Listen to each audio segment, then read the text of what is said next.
Farrah Carter, at 27, lived a life suspended between the clouds, yet her feet had never truly touched the ground of real love. As a flight attendant, she spent most of her time soaring through foreign skies, where time slipped by like an endless dream without a landing point. She grew up in a small apartment in New York, where money was always tight.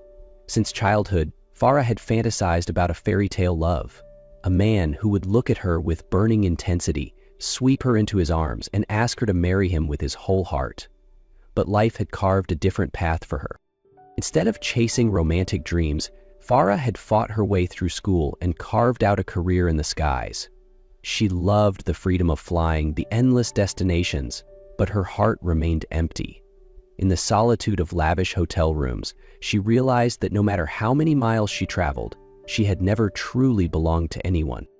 Farrah carried a secret no one knew. She was still a virgin, not because she lacked the opportunity, but because she had never found someone who made her feel ready. It was a hidden flame, something she kept locked away, waiting for someone special enough to ignite it. On a crisp spring morning, as sunlight poured through the airport windows at JFK, Farrah rolled her suitcase toward her flight to Paris. She had no idea that within hours her life would change forever. Inside the business class cabin of the New York to Paris flight, Farrah Carter moved gracefully between the rows of seats, her posture poised and professional. Her navy blue uniform hugged her frame, and her dark hair was neatly twisted into a flawless bun. Sharp brown eyes scanned the passengers as she offered polite smiles, ones she had practiced 1,000 times before. The cabin was nearly full, a low hum of conversation blending with the steady drone of the engines. Suddenly, a child's piercing cry shattered the calm. From row 14, a little boy sobbed, his face flushed. Farrah was about to step in when a deep, steady voice spoke first. "Hey, little guy, want to watch the clouds with me?"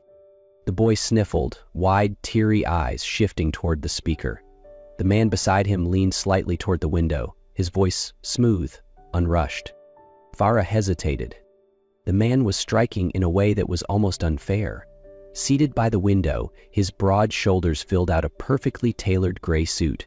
Dark brown hair fell slightly over his forehead in a way that felt both natural and deliberate. When he turned, his slate gray eyes caught hers for a fleeting second, sending an unexpected warmth through her. The crying ceased, replaced by quiet curiosity as the boy followed the man's gesture toward the window.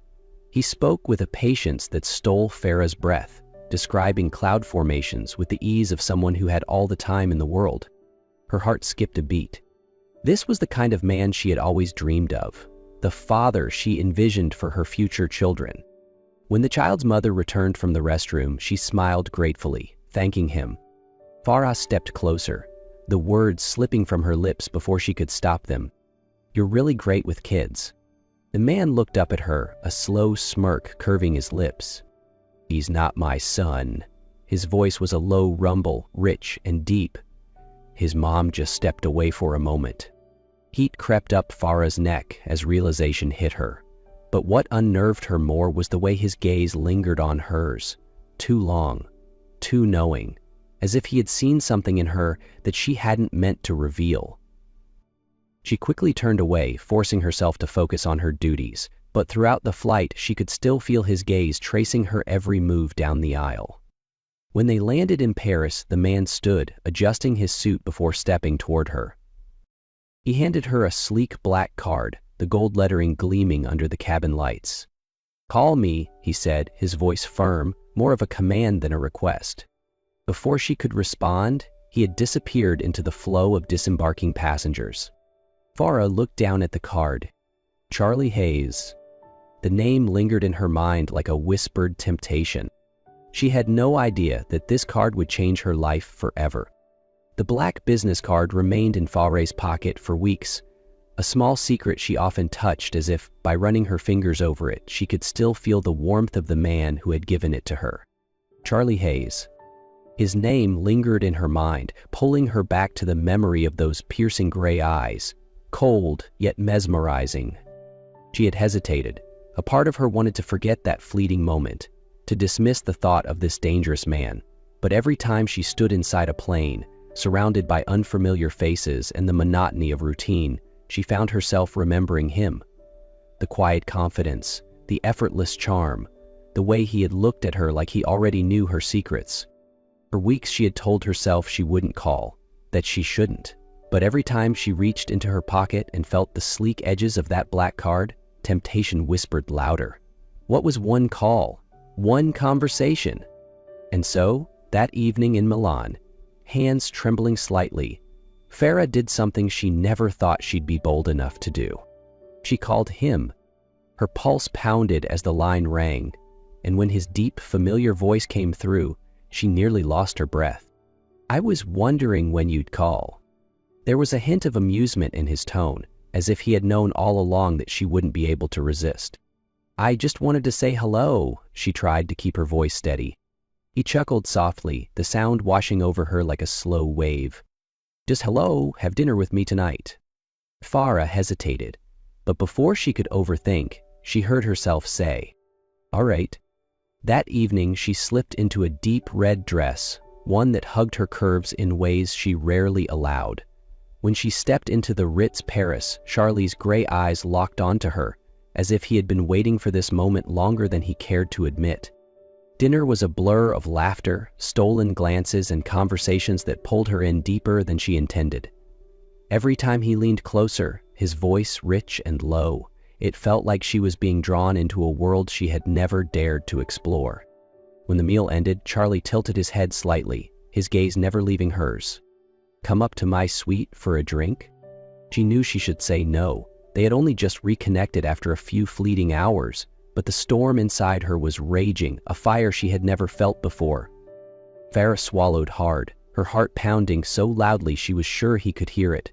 "Okay." And so she stepped into the elevator with him, unaware that she had just crossed a threshold from which there was no return. The elevator ascended to the top floor of the Ritz Paris in a silence so thick it pressed against Farah's skin. The only sound she could hear was the frantic beat of her own heart, mingling with Charlie's steady, measured breaths beside her. The doors slid open. His hand came to rest lightly on the small of her back. A barely there touch, yet it sent a shiver rippling through her. His suite was opulent. Warm golden lighting, cream-colored walls adorned with delicate gold accents, and a chandelier casting soft reflections across the room. But Farah didn't care about the luxury. All she could focus on was Charlie. His presence overwhelming, inescapable. The door clicked shut behind them. There was no turning back. Charlie walked to the bar, pouring amber liquid into 2 crystal glasses. He handed one to her, his gaze never straying from her face. "Brandy, not too strong." His voice was smooth, low. Farah accepted the glass, but didn't drink. She couldn't. Charlie set his own glass down, then closed the distance between them. Without a word, he tilted her chin up with 2 fingers, forcing her to meet his eyes. "You're trembling, huh?" His voice was quiet, yet it carried an unspoken challenge. Farah swallowed hard.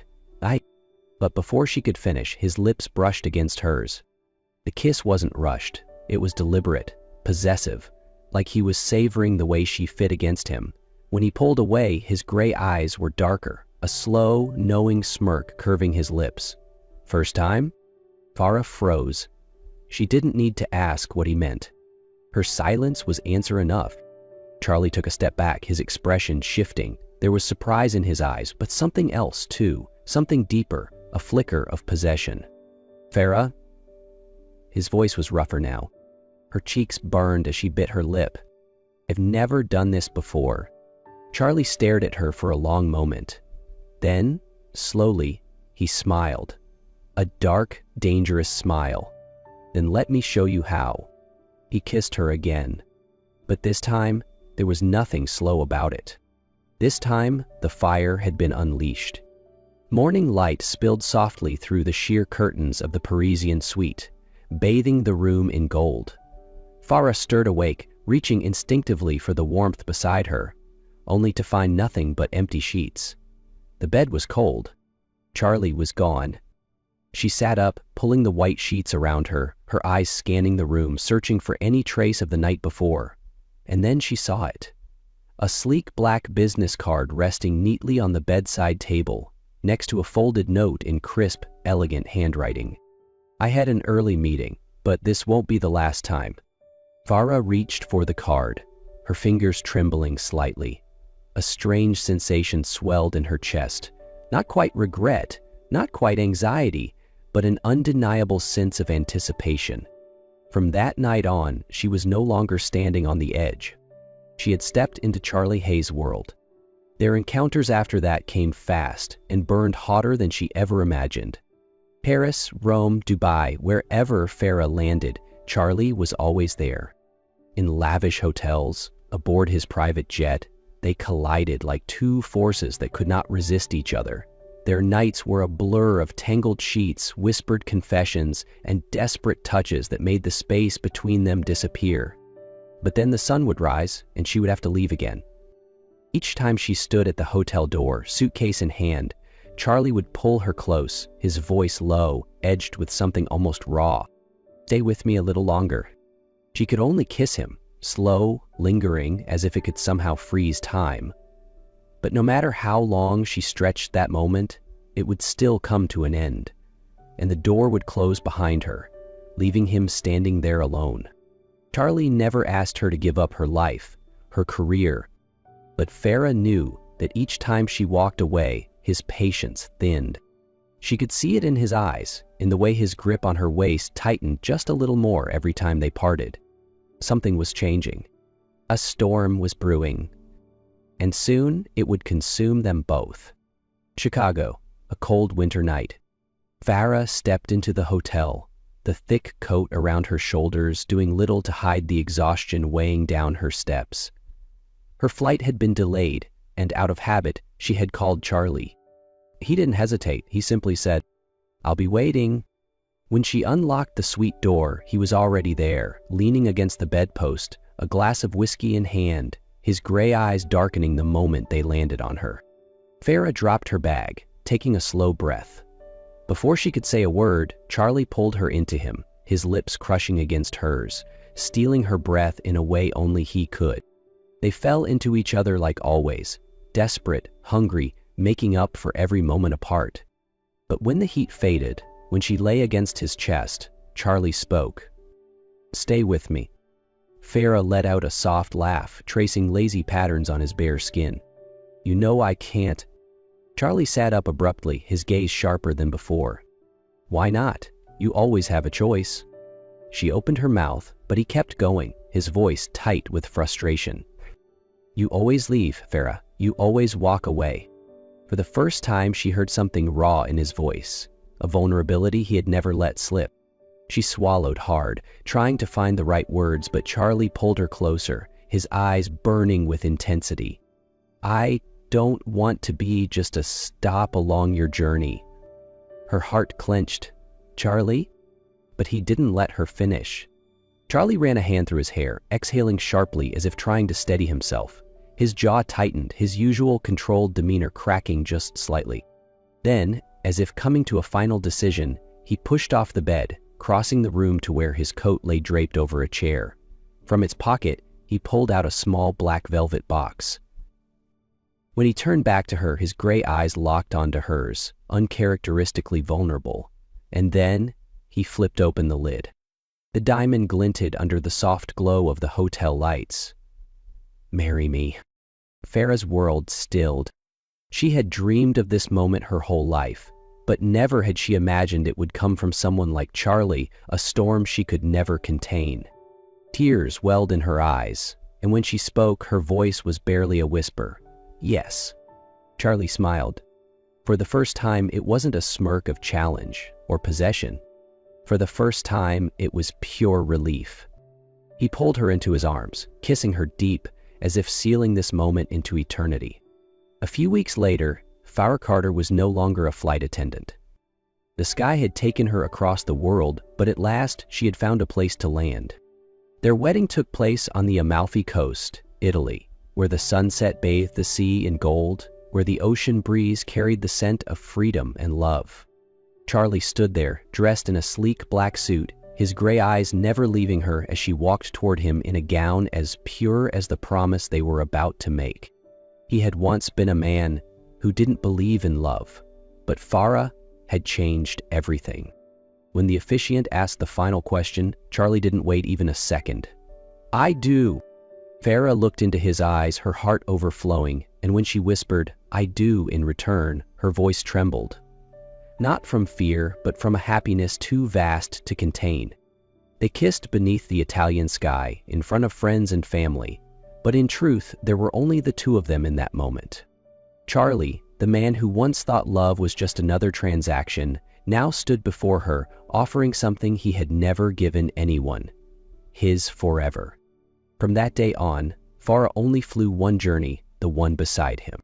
Charlie Hayes could have had anything, but in the end, he only ever wanted one thing: Farah Carter, the woman who turned a skeptic into a dreamer.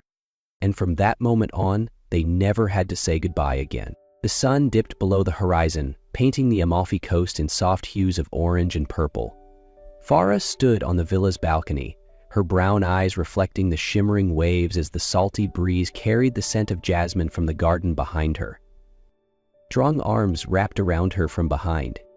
Lost in thought again? Charlie's deep voice rumbled against her ear, warm and familiar. Farah smiled, leaning into his embrace. "No, just thinking about how everything changed." Charlie chuckled, pressing a soft kiss to her hair. "And do you regret it?" She turned to face him, her eyes shining. Not for a second. His fingers tilted her chin up, his slate gray eyes locking onto hers, holding her captive in this moment. "Good, because I'm never letting you go again." Their lips met under the golden twilight, the rhythmic lull of the waves their only witness. Farah had spent her life flying from one place to another, never truly belonging anywhere. But now she had finally found home. And for the first time, she no longer felt lost among the skies. Charlie was the only sky she would ever need.